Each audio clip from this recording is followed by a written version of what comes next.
On the road up to Hampton, I'm assuming that you've gotten a lot of advice from mentors and from people. And so can you give me what's the best advice or most encouraging word that you've heard?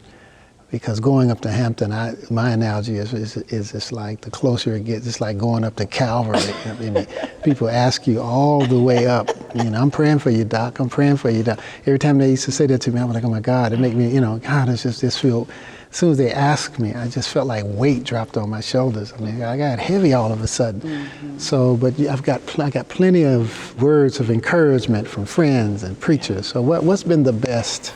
Well, before I give you that, let me first just thank Dr. Cynthia Hale for the invitation. She's been an incredible mentor and friend, and so I just love her.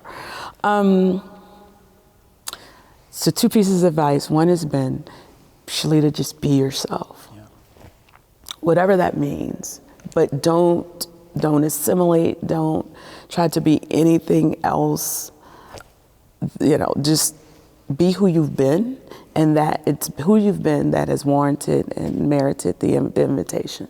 So don't get there, and that's not a good time to try something new in terms of just a new preaching persona or personality. So be who you are. A few folks who have done it have said, think of it as a revival of sorts. And I think just given where we are as a nation, that's probably a helpful way of thinking about it.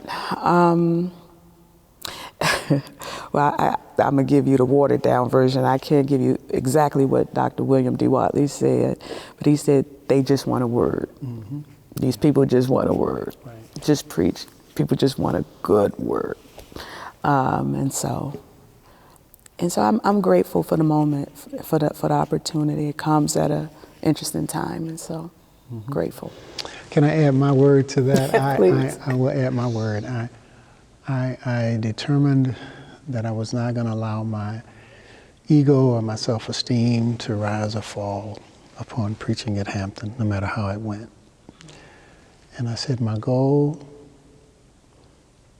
so I preached the sermon before. I was the morning preacher, so Tuesday, Wednesday, and Thursday. My goal is to be a better preacher than I was on Tuesday than I was on Sunday, to be a better preacher on Wednesday than I was on Tuesday, to be a better preacher on Thursday than I was on Wednesday, and the next Sunday to be a better preacher.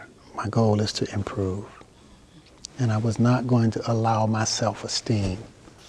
So if it crashed, or if the heavens moved, my goal was to continue my own progress, to improve and to be a better preacher. And that helped me. And so I don't want to, people watch this to watch you. They don't watch to watch me talk. No, that is invaluable. I've shared that I have these anxiety moments, filled moments. And so in the back of my mind, I'm saying, Lord, don't let me have one in the wake of this occasion.